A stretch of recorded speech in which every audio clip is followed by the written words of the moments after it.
Welcome to our How to Assemble Your VirZOOM video. First thing you'll notice, that part there is the main part of the VirZOOM. It should come pre-assembled. So just set it up on the floor or a carpet there and we'll get started. The first thing that you want to add to your VirZOOM are the stabilizers. The stabilizers, as you can see, have a flat bit there for sitting on the ground. And also the square hole here is for the carriage bolts, and this is for the washer and the nut. So first thing you want to do is take the carriage bolts. You're going to slide them through there. Notice the shape of the, there you go. They'll fit right in with the square and the square. They should sit nice and flush. There you go, with the riser itself. Now, once you have the carriage bolts through, I like to hold them in place, lift up this part of the VirZOOM, line up those bolts like so, slide them right through. Now, you want to keep the carriage bolts in position with one hand. Put the washers on there. They are curved, you'll notice, to fit the surface of the VirZOOM.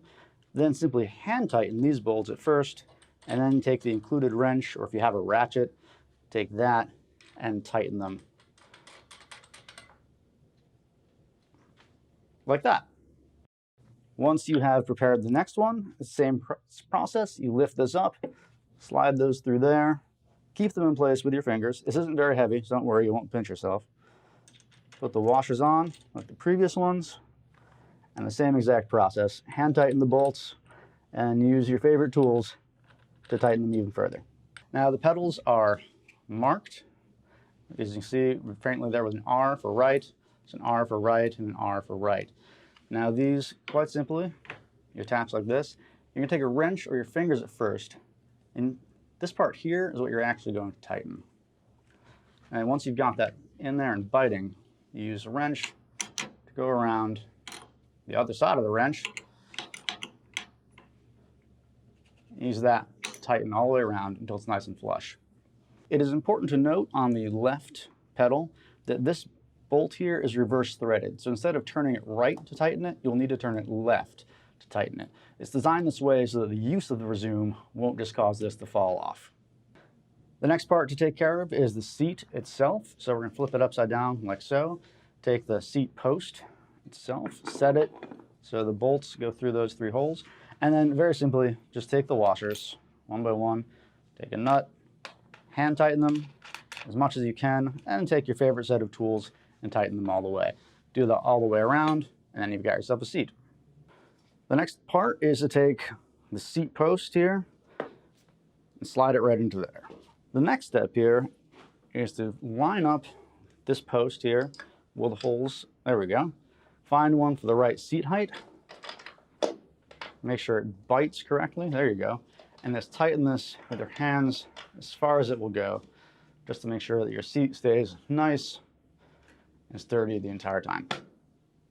Now we are putting on the handlebars.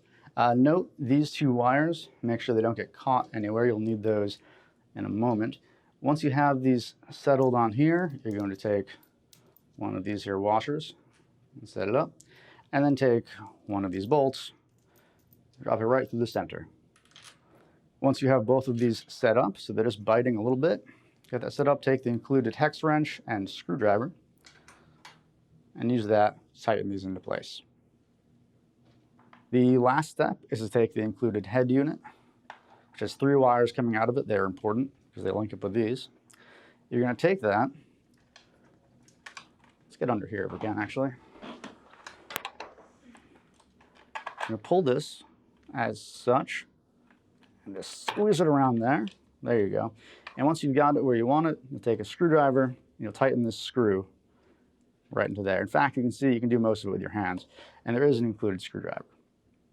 Once you have this attached as you want it, take note of the shortest cable here and the cable that goes inside this part of the VirZOOM here. This is linked to the resistance dial. You're going to take that. It'll connect pretty easily. There's only one way they can connect, so don't worry about getting it wrong. There you go. Now these other two are linked to the left and right buttons respectively.